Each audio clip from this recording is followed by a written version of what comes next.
सुप्रभात बच्चों। आज मैं उमा ओझा आपको हिंदी साहित्य सागर की कविता चलना हमारा काम है पढ़ाने जा रही हूँ और इसके रचयिता जो हैं शिव मंगल सिंह सुमन हैं। तो देखिए, कविता को पढ़ने के पहले थोड़ा सा हम शिव मंगल सिंह के बारे में जान लेते हैं। शिव मंगल सिंह का जन्म उत्तर प्रदेश के उन्नाव जिले के झारपुर गांव में 14 अगस्त 1915 में हुआ था। इन्होंने ग्वालियर के विक्टोरिया कॉलेज से बीए तथा काशी हिंदू विश्वविद्यालय से हिंदी में एमए तथा डीलिट की उपाधि प्राप्त की। अब शिव मंगल सिंह जो थे ये अध्यापक भी रहे और प्राध्यापक भी रहे। इसके बाद ये प्राचार्य हुए तथा उपकुलपति तक के पदों पर इन्होंने कार्य किया। उपकुलपति मतलब वो वाइस चांसलर भी रहे। इन्होंने जो भी कविताएं लिखी हैं वो बहुत ही सरल और सहज भाषा में लिखी हैं, सबको बड़ी आसानी से समझ में आ जाती हैं। तो चलिए अब हम चलते हैं कविता की ओर। चलना हमारा काम है। चलना हमारा काम है, जैसा कि आपको समझ में आ गया होगा कि चलना हमारा काम, चलना मतलब है कि हमारा काम क्या है, हमेशा सक्रिय रहना, हमेशा प्रयासरत रहना। इस कविता का इस शीर्षक का यही अर्थ है कि चलना हमारा काम है। हमेशा हमारा काम है कि हम चलते ही रहें। इस कविता में शिव मंगल सिंह सुमन ने ये बताया है कि मनुष्य को हमेशा गतिशील होना चाहिए और गतिशीलता ही वास्तव में जीवन का शाश्वत सत्य है। यदि मनुष्य चलना छोड़ देता है और वो रुक जाता है, प्रयासहीन हो जाता है, प्रयास नहीं करता है, तो हमारा जीवन भी रुक जाता है, हमारा जीवन मृत्यु तुल्य हो जाता है।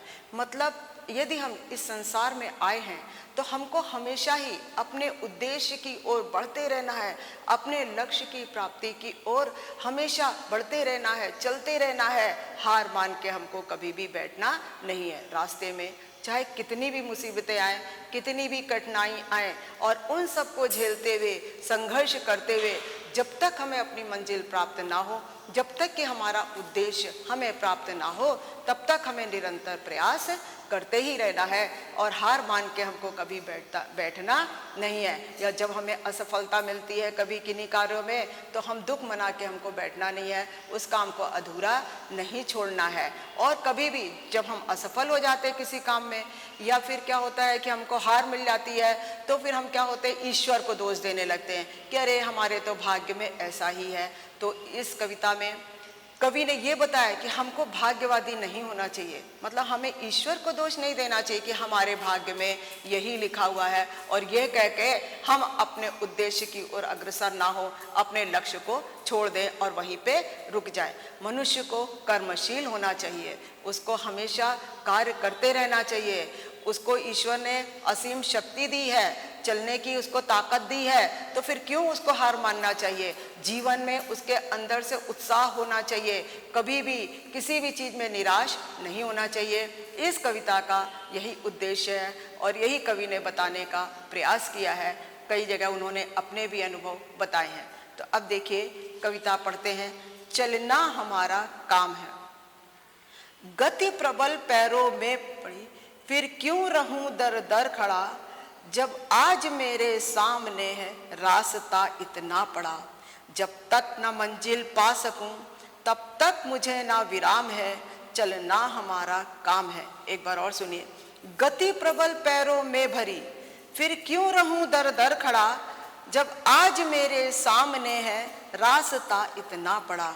जब तक न मंजिल पा सकूं तब तक मुझे ना विराम है, चलना हमारा काम है।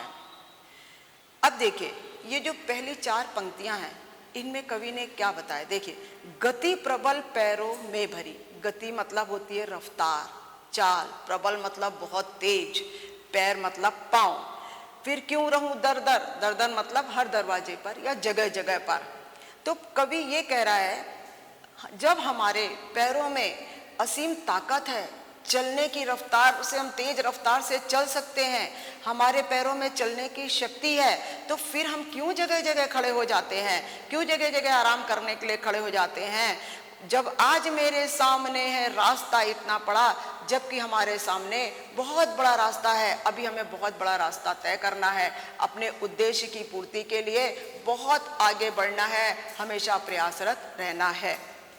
जब तक न मंजिल पा सकूं तब तक मुझे ना विराम है, चलना हमारा काम है। अब कवि कहता है जब तक हम अपने मंजिल की ओर ना पहुंच जाएं, अर्थात जब तक हमें उद्देश्य की प्राप्ति ना हो, जब तक हम गंतव्य स्थान पर ना पहुंच जाए, तब तक मुझे विराम नहीं करना चाहिए, आराम नहीं करना चाहिए। चलना हमारा काम है, क्योंकि गतिशीलता ही जीवन है।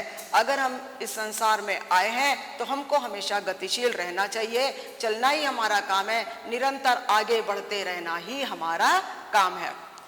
एक बार और समझिए बच्चों, गति प्रबल पैरों में भरी, फिर क्यों रहूं दर दर खड़ा, जब आज मेरे सामने है रास्ता इतना बड़ा। इसमें कवि कहते हैं कि अगर हमारे पैरों में रफ्तार है, तेज गति से हम चल सकते हैं, जब हमारे सामने चलने का मार्ग भी निश्चित है, हमारा रास्ता तय है, हमारा लक्ष्य निश्चित है, तो फिर क्यों हम जगह जगह रुक जाते हैं, क्यों हम आराम करने के लिए जगह जगह रुक जाते हैं। जब तक न मंजिल पा सकूं, और जब तक हमको चलते ही रहना है, जब तक कि हमें अपने उद्देश्य की प्राप्ति नहीं हो जाती है, हम अपने गंतव्य स्थान पे नहीं पहुंच जाते। अर्थात कवि कहता है कि हमको कहीं भी रुकना नहीं है, क्योंकि ईश्वर ने हमारे पैरों में असीम ताकत दी है, उसने चलने की शक्ति दी है, इसलिए हमको हमेशा चलते ही रहना चाहिए, सक्रिय होकर अपने काम करते रहना चाहिए।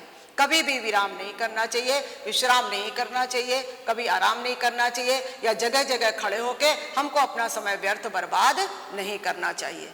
चलिए अब आगे की पंक्तियों की ओर बढ़ते हैं। कुछ कह लिया कुछ सुन लिया, कुछ बोझ अपना बट गया, अच्छा हुआ तुम मिल गई, कुछ रास्ता ही कट गया। क्या राह में परिचय कहूँ, राही हमारा नाम है, चलना हमारा काम है। कुछ कह लिया कुछ सुन लिया, कुछ बोझ अपना बट गया, अच्छा हुआ तुम मिल गई, कुछ रास्ता ही कट गया। क्या राह में परिचय कहूँ, राही हमारा नाम है, चलना हमारा काम है। अब देखिए, जब हम ये अपना जीवन रूपी सफ़र तय करते हैं और जीवन रूपी पथ पर चलना शुरू करते हैं, तो बहुत से लोग हमको मिलते हैं, बहुत से लोग मिलते हैं और बहुत से लोग बिछड़ जाते हैं। अब जब बहुत से लोग हमें मिलते हैं तो हम उनसे भी अपनी बातें कर लेते हैं, वो लोग भी हमसे अपनी बातें कर लेते हैं। तो कोई लोग कुछ कह देते हैं, हम अपने मन की बातें कहते हैं, और कुछ उनकी बातें सुन लेते हैं। तो इस प्रकार से क्या होता है, दुख जो होता है वो बढ़ जाता है। मतलब हम अपनी भावनाओं को दूसरे के सामने प्रकट कर देते हैं, दूसरा अपनी मन की बातों को कहता है, तो उससे क्या होता है, हमारे मन का बोझ जो होता है वो हल्का हो जाता है। तो कवि यहाँ पे यही कह रहा है, कुछ कह लिया कुछ सुन लिया, कुछ बोझ अपना बट गया, अच्छा हुआ तुम मिल गई, कुछ रास्ता ही कट गया। क्या राह में परिचय कहूँ, राही हमारा नाम है, चलना हमारा काम है। अब यहाँ पे कवि कह रहा है कि रास्ते में हमारी जीवन संगिनी, या वो प्रेमिका भी कह सकता है, प्रेमिका की ओर भी संकेत करता है। कहता अच्छा हुआ मुझे रास्ते में इस जीवन रूपी सफर को तय करते हुए जीवन संगिनी मिल गई, जिससे कि क्या हो गया, हमने अपने मन की बातें जो थी अपनी जीवन संगिनी से कह दी, उन्होंने कुछ बातें कही, जिससे हमारा जो रास्ता है वो आराम से कट गया, आराम से रास्ता कट गया, और हमारा जो सफर जीवन रूपी सफर है उस पे जीना भी सरल हो गया है। तो वो कह रहे कुछ कह लिया कुछ सुन लिया, कुछ बोझ अपना बट गया, अच्छा हुआ तुम मिल गई, कुछ रास्ता ही कट गया। कवि जो है वो अपनी जीवन संगिनी या प्रेमिका की ओर संकेत करता हुआ कहता है कि इस जीवन रूपी पथ पर चलते हुए अच्छा हुआ तुम मिल गई। तो जिससे क्या हुआ कि हमने अपने मन की जो बातें हैं, मन का जो बोझ है, मन में जो हमारे दुख था, या मन में किसी भी प्रकार की जो बातें आती हैं वो हमने आपसे कह ली, और आपने भी हमसे कह ली। तो इसमें क्या हो गया, हमारे मन का बोझ था वो बट गया, मन का दुख बट गया। तो कह रहा है अच्छा हुआ तुम मिल गई, तो हमारा रास्ता भी बहुत आरामदायक होके कट गया, आराम से हमारा ये जीवन रूपी सफर जो है वो कट गया। क्या राह में परिचय कहूँ, राही हमारा नाम है, चलना हमारा काम है। अब कवि कहता है ये जीवन रूपी पथ पर जब हम चलते हैं तो अनेक प्रकार के लोग मिलते हैं, तो हम क्या क्या परिचय देंगे, या हम अपना क्या परिचय देंगे कि मैं कौन हूँ, क्योंकि यहाँ तो एक हम राहगीर के समान चलते हैं। जीवन में अपने उद्देश्य की पूर्ति करते हुए हम कैसे चलते, एक राहगीर के समान। जैसे एक राहगीर होता है, एक रास्ते पर चला जाता है और जब उसका अंतिम जगह आ जाती है तो वहीं पे उग जाता है। उसी प्रकार से यह हमारा जीवन रूपी सफर है, जिसमें हम जीवन के रास्ते पे चलते जाते हैं और अंत में हमें उद्देश्य की प्राप्ति होती है तो हम रुक जाते हैं। तो कहता है हम क्या अपना किसको क्या क्या परिचय देंगे। तो इसलिए कहता है कि राह में परिचय कहूँ राही हमारा नाम है। वो कहता है मैं राह में रास्ते चलने वाले लोगों को मैं अपना यही परिचय देना चाहूँगा कि मेरा नाम राही है। हम भी तुम्हारी तरह इस जीवन रूपी पथ पर चलने वाले राहगीर हैं। चलना हमारा काम है, कहता है निरंतर चलते रहना, निरंतर प्रयासरत रहना ही मनुष्य का काम है। मनुष्य को कभी भी संघर्ष करना या प्रयत्न करना नहीं छोड़ना चाहिए। तो कहता चलना हमारा काम, यदि हमने मानव जन्म लिया है तो हमेशा हमें सक्रिय ही रहना चाहिए, कभी भी निष्क्रिय होकर नहीं बैठना चाहिए। अब चलिए आगे देखिए। जीवन अपूर्ण लिए हुए पाता कभी खोता कभी, आशा निराशा से घिरा हंसता कभी रोता कभी।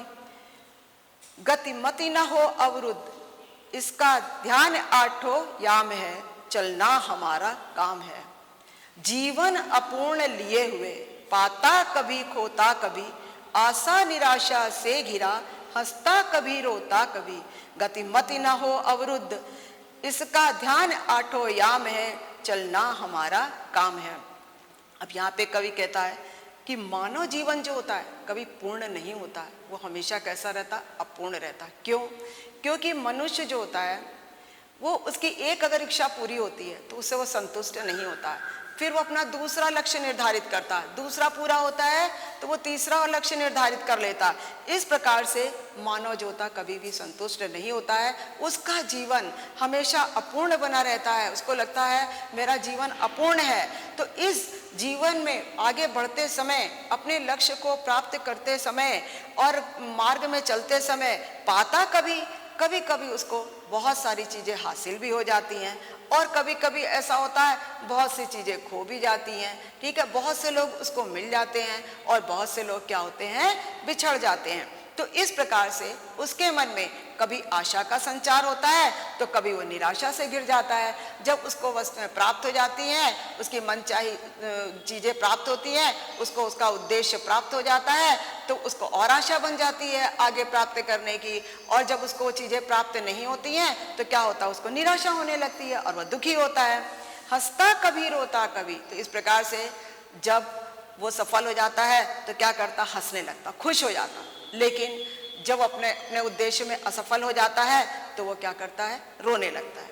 लेकिन कवि क्या बता रहा है कि चाहे हमें सफलता मिले, चाहे हमें असफलता मिले, चाहे हमें आशा हमारे अंदर हो या हमारे अंदर निराशा व्याप्त हो, ऐसे समय में भी हमको आठों पहर, आठों याम का तात्पर्य होता है आठों पहर मतलब 24 घंटे दिन रात। तो कह रहा है कि ये ध्यान हमको आठों पहर यानी 24 घंटे हमको इस बात का ध्यान रखना ही चाहिए कि हमारी चाल नहीं रुकनी चाहिए।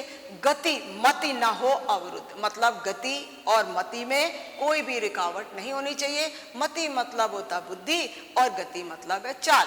तो इसका मतलब हमारी चाल और बुद्धि में किसी तरह की बाधा नहीं आनी चाहिए। अर्थात हर परिस्थिति में, कोई भी परिस्थिति हो, आशा हो, निराशा हो, सफलता हो, असफलता हो, हम हंस रहे हो या रो रहे हो, लेकिन ऐसे समय में भी हमको क्या करना है, हमारे चलना हमको नहीं छोड़ना है, आगे बढ़ना नहीं छोड़ना है और मति ना हो अवरुद्ध और हमेशा सूझबूझ से ही काम लेना है। हमको अपने मति को, अपने बुद्धि को भ्रष्ट नहीं करना है। इस बात का ध्यान जो है हमको रात दिन रखना है, हमेशा चलते रहना है, कभी भी अपनी बुद्धि खराब नहीं करना है, हमको सूझबूझ के आगे निरंतर प्रयासरत रहना है। तो अभी देखिए फिर से समझिए, जीवन अपूर्ण लिए हुए पाता कभी खोता कभी, आशा निराशा से घिरा हंसता कभी रोता कभी। गति मति न हो अवरुद्ध, इसका ध्यान आठों याम है, चलना हमारा काम है। देखिए कितनी अच्छी पंक्तियां हैं, बार बार कवि कहता चलना हमारा काम है, चलना हमारा काम है। इस पंक्ति में कितना जोर देता है, इसका मतलब बार बार वो हमको ये सिखा रहा है कि बच्चों कभी भी मनुष्य को चलना नहीं छोड़ना चाहिए, हमेशा प्रयासशील रहना चाहिए। कितने भी संघर्षों, कुछ भी मुसीबतें आए, कभी उसको घबराना नहीं चाहिए। चलना हमारा काम, इस पंक्ति में वो इसीलिए जोर दे रहा है कि आप इस पंक्ति को ध्यान रखिए और अपने जीवन में उतारिए। देखिए, जीवन अपूर्ण लिए हुए पाता कभी खोता कभी। कवि कह रहा है कि मनुष्य का जीवन जो होता है वो अपूर्ण होता है और वो अपने आप में संतुष्ट नहीं होता है। लेकिन जब वो जीवन रूपी यात्रा को तय करता है तो उस समय पाता कभी, बहुत सी वस्तुएं उसको मिल जाती हैं, बहुत से लोग उसको मिल जाते हैं, कभी मनचाही चीज़ें मिल जाती हैं, कभी उसको उद्देश्य मिल जाता है, कभी वो अपने लक्ष्य पर पहुंच जाता है, और कभी क्या होता खोता कभी वो उन वस्तुओं को खो भी देता है, उसको अपने उद्देश्य में सफलता नहीं मिलती है, कभी कभी वो मंजिल तक नहीं पहुंच जाता है।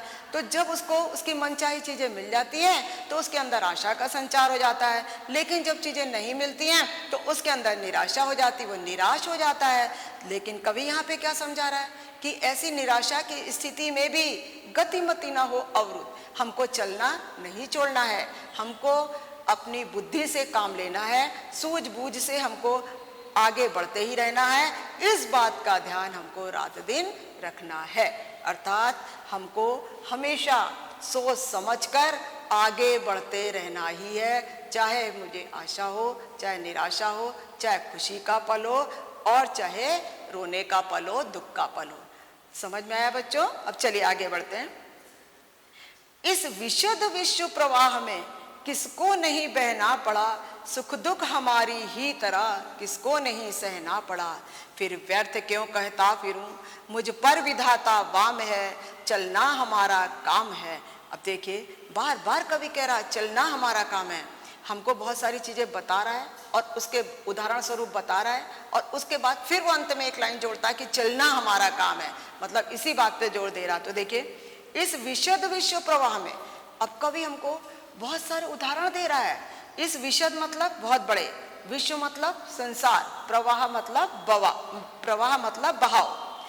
तो कवि कह रहा है कि यदि मनुष्य संसार में जन्म लेता है तो इस विश्व के प्रवाह में, इस विश्व के बहाव में सबको बहना पड़ता है। मतलब जो जो आपको दुख, मुसीबत, संघर्ष है वो सबको झेलना पड़ता है, कोई भी उससे अछूता नहीं रहता है।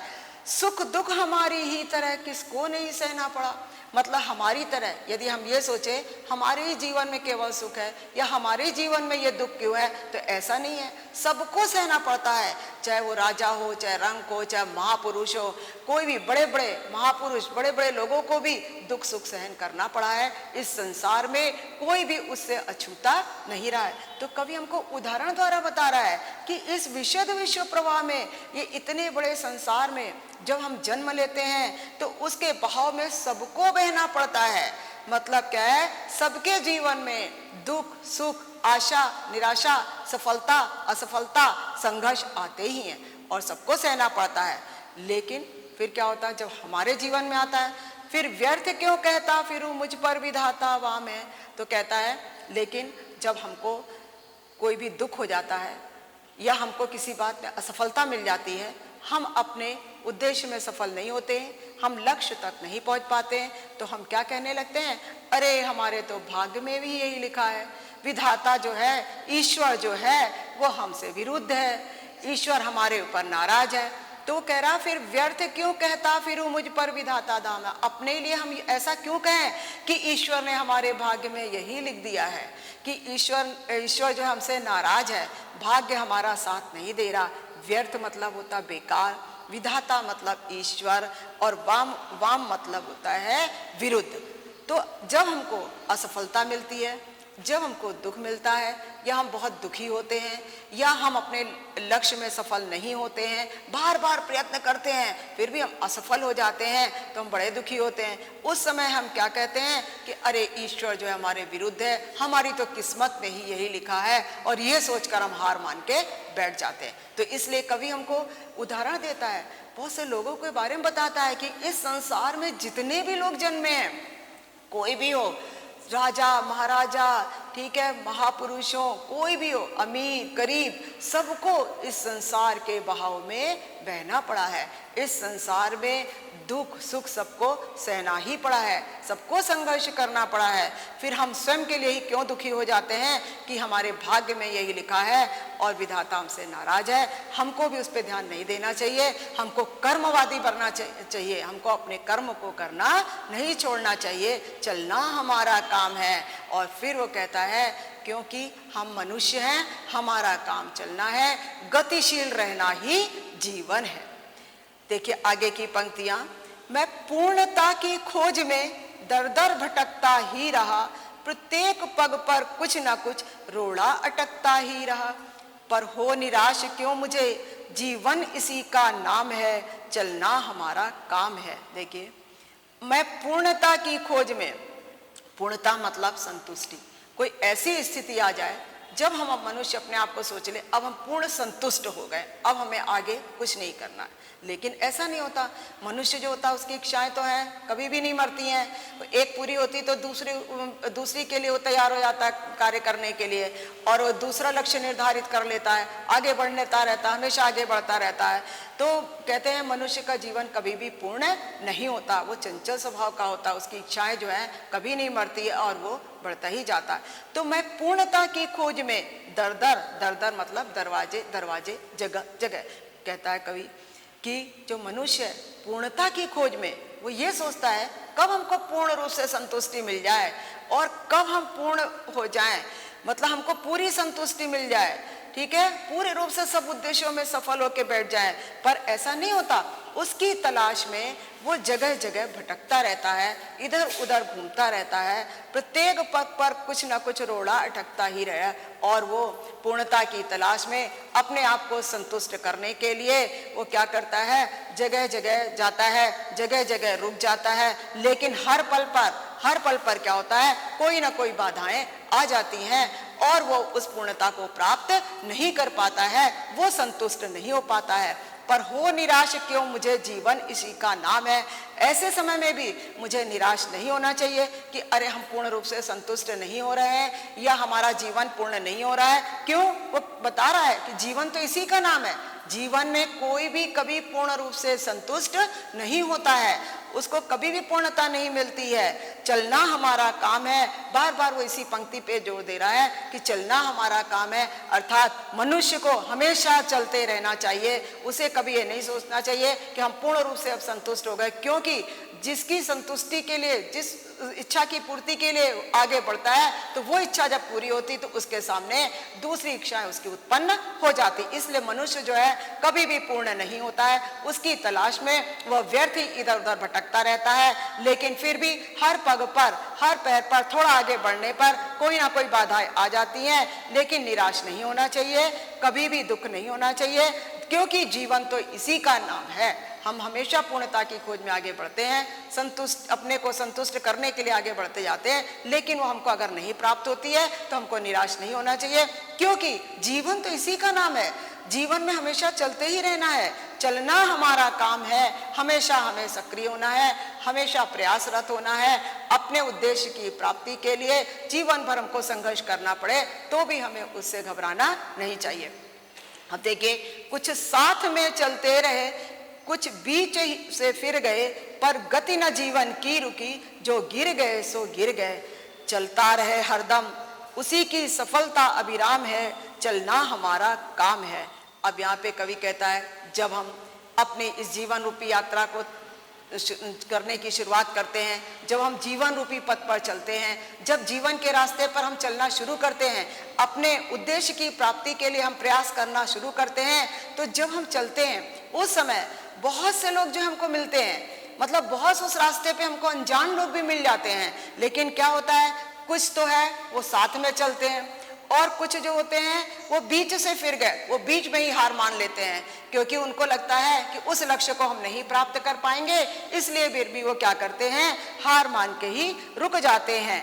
पर गति न जीवन की रुकी, लेकिन फिर भी हमको उन सबको देख के अपनी चाल को नहीं रोकना है, हमको आगे ही बढ़ते जाना है। जो गिर गए सो गिर गए, जिन्होंने हार मान ली है, गिर गए, जो हार मान के बैठ गए वो हार मान लेते हैं, वो अपने जीवन से निराश हो जाते हैं। लेकिन हमको वैसा नहीं बनना चाहिए, दूसरों जैसा नहीं बनना चाहिए। अगर वो गिर गए हैं, दूसरे लोगों ने हार मान ली है, तो हमको उनको देख के हार नहीं माननी चाहिए, हमको नहीं घबराना चाहिए, हमको आगे बढ़ते रहना चाहिए। क्यों कह रहा है वो, चलता रहे हरदम उसी की सफलता अविराम है, चलना हमारा काम है। वो कह रहा है जो हमेशा चलता रहता है, जो अनेक प्रकार के संघर्ष करके, अनेक मुसीबतों को पार करके जब अंत में वो अपने उद्देश्य को हासिल करता है, जब अपने लक्ष्य पर पहुंच जाता है, तो उसको मिलने वाली जो सफलता होती है वो उसको बहुत ही सुंदर लगती है और उसको संतुष्टि होती है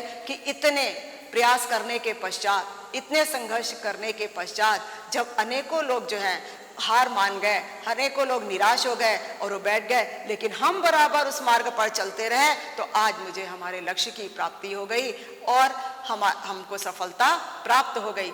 तो चलना हमारा काम है। देखिए अंतिम पद में फिर शिव मंगल सिंह चौहान कहते हैं कि चलना हमारा काम है, मनुष्य का काम चलना ही है, हमेशा गतिशील बने रहना ही उसका काम है। अगर हमने मानव जन्म लिया है तो निरंतर गतिशील ही रहना है, आगे बढ़ते जाना है। किसी भी तरह की मुसीबतें आए, संघर्ष आए, हमको घबराना नहीं है, हार मान के बैठ नहीं जाना है, या दूसरों को देखकर कि दूसरे लोगों ने हार मान ली, दूसरे असफल हो गए, तो हम भी अपने उस उद्देश्य को पूर्ति नहीं कर पाएंगे या उस लक्ष्य तक हम नहीं पहुंच सकते। ऐसा नहीं सोचना चाहिए बच्चों, हमको ये सोच नहीं रखनी है, क्योंकि इस वाली कविता में कवि बार बार हमको यही पंक्ति दोहराया है कि चलना हमारा काम है। तो अब मुझे ऐसा लग रहा है कि आपको इसके भावार्थ जो है वो समझ में आ गए होंगे। देखिए अभी हमने कुछ शब्दों के अर्थ यहाँ पे लिख भी दिए हैं, जैसे गति, चाल, प्रबल, तेज, मंजिल, लक्ष्य, उद्देश्य। बोझ मतलब दबाव होता है, मन में कोई भी बोझ हो, दबाव। आठों याम, आठों पहर अर्थात दिन और रात, मतलब 24 घंटे। विधाता का मतलब ईश्वर है, रोड़ा का मतलब बाधा या रुकावट है, अविराम मतलब सुंदर। तो इस प्रकार से ये थोड़े से शब्दार्थ भी हैं जिनको आप देख लीजिएगा, और आशा है आपको ये कविता का भावार्थ पूरी तरह समझ में आ गया होगा। तो अब जो भी कविता की पंक्तियां आएंगी उससे संबंधित जो भी प्रश्न उत्तर आएंगे, मुझे ऐसा लग रहा है कि आप सब कर लेंगे। नमस्कार।